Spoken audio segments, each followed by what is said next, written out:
हम फिर से लेकर आ चुके हैं आप लोगों के लिए दिन भर की सभी ताज़ा और बड़ी खबरें।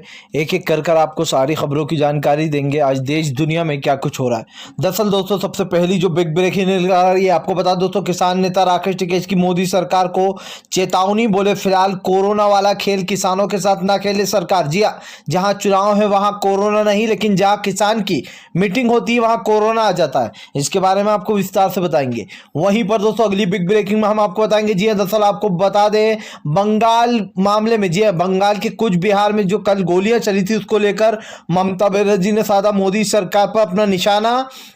बोले अब पूरी तरीके से चुनाव आयोग मोदी आयोग बन चुका है। जी हाँ, आप सोचिए दोस्तों, इतनी बड़ी गोलीबारी को सिर्फ एक गलती का नाम देना, ये अपने आप में जो यहाँ पर दिखाई देता है कि चुनाव आयोग किस तरीके से बीजेपी का पक्ष ले रहा है। इसके बारे में आपको विस्तार से बताएंगे। वहीं पर दोस्तों अगली बिग ब्रेकिंग में हम आपको बताएंगे राहुल गांधी का मोदी सरकार पर बड़ा हमला। बोले आम खाना तो ठीक था। जी हाँ, किसान, आम जनता, मजदूर ये सब कुछ ठीक था, लेकिन अब तो जो यहाँ पर आम जनता को ही खाती जा रही है मोदी सरकार।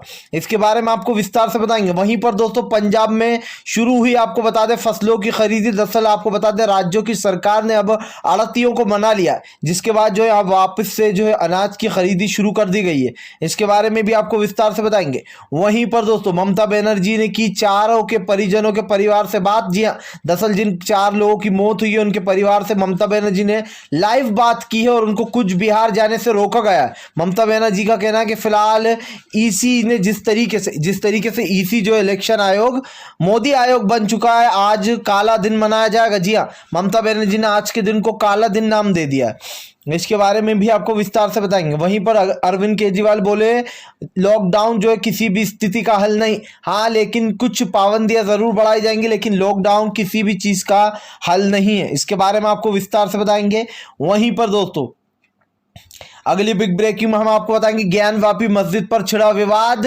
लोगों ने दोस्तों अब कोर्ट को ही घेर लिया, कोर्ट के साथ साथ सरकार को घेर लिया। बोले हम समझे थे कि अब भैया अयोध्या के बाद मंदिर और मस्जिद की लड़ाई खत्म हो गई है, लेकिन फिलहाल हमें क्या पता कि 2022 के आने वाले यूपी के चुनाव के लिए एक और बार तैयारी कर रही है सरकार। जी हाँ दोस्तों, अब इसको साजिश का नाम दे दिया गया है। जब से ज्ञानवापी मस्जिद को खोदने के आदेश दिए गए दोस्तों, तब से यह साफ पता चल गया कि फिलहाल आने वाले चुनाव की तैयारी में लग गई सरकार। इसके बारे में भी आपको विस्तार से बताएंगे। तो सारी खबरें दोस्तों एक एक कर देंगे। फिलहाल खैर चलिए बढ़ते हैं सबसे पहली और सबसे बड़ी खबर की ओर। दरअसल दोस्तों आप लोग बता दें, एक बार फिर से जो यहाँ पर ममता बनर्जी ने साधा मोदी सरकार पर अपना निशाना।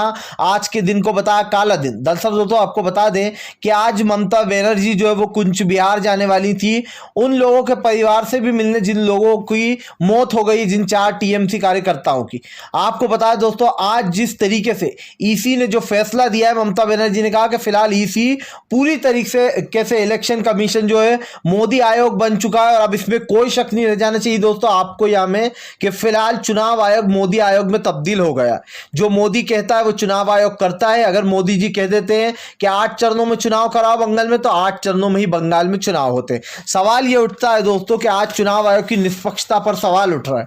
आज जो जिस तरीके से किया जा रहा है, कल जिस तरीके से कुंज बिहार में गोलियां चलाई गई, 4 टीएमसी कार्यकर्ताओं की मौत हो जाती है और इसको ईसी क्या बोलता है दोस्तों कि यह गलतफहमी की वजह से हो गया। जबकि ममता बनर्जी ने आज कहा है दोस्तों प्रेस कॉन्फ्रेंस में कि अगर पुलिस वाले या फिर सीआरपीएफ के जो जवान है वो चाहते तो गोली पैर पर भी चला सकते थे, लेकिन उन्होंने जानबूझकर गोली मारने की मंशा से चलाई थी और 4 लोग ढेर हो गए। इस बात में कोई शक नहीं है दोस्तों कि उन लोगों ने गोली मारने की मंशा से ही चलाई थी, क्योंकि और दोस्तों ईसी का ऐसा जवाब आना कि ये तो एक गलतफहमी की वजह से हुआ है। सोचिए दोस्तों, ऐसी गलतफहमी कि 4 लोगों की जान चली गई और आप इसको गलतफहमी का नाम दे रहा हो, तो फिर तो आपको शर्म आना चाहिए, आपको अपनी निष्पक्षता पर और चुनाव आयोग पूरे जितने भी वहां पे कार्यकर्ता उनको भी शर्म आना चाहिए इस तरीके का बयान देते हुए। फिलहाल खैर चलिए हम बढ़ते हैं और अगली बिग ब्रेकिंग की तरफ।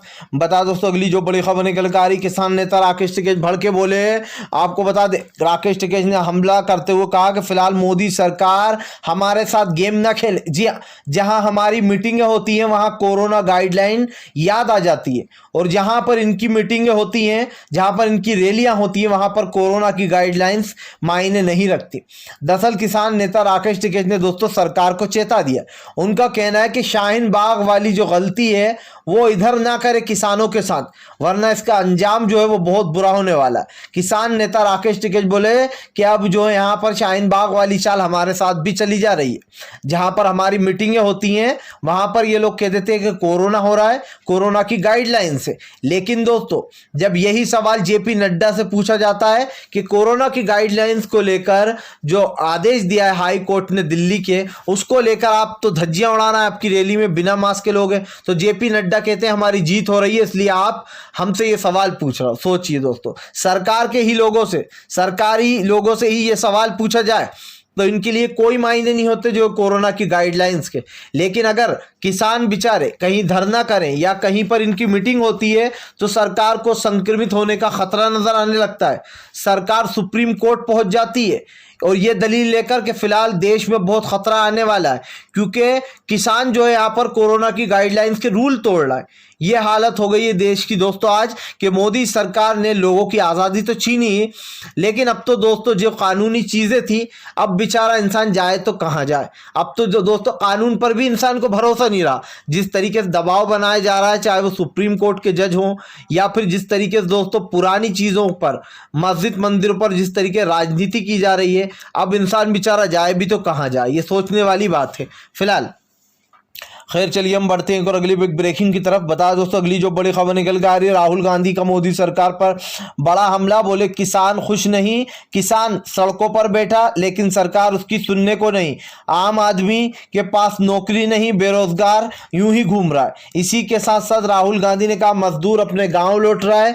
आम खाना तो ठीक था लेकिन आम आदमी को ही लूट रही है ये सरकार। इस तरीके से दोस्तों राहुल गांधी ने मोदी सरकार पर निशाना साधते हुए कहा कि आज फिलहाल देश की आर्थिक स्थिति बिगड़ चुकी है, लेकिन हमारी मोदी सरकार जो है वो अडानी और अंबानी के लिए काम कर रही है।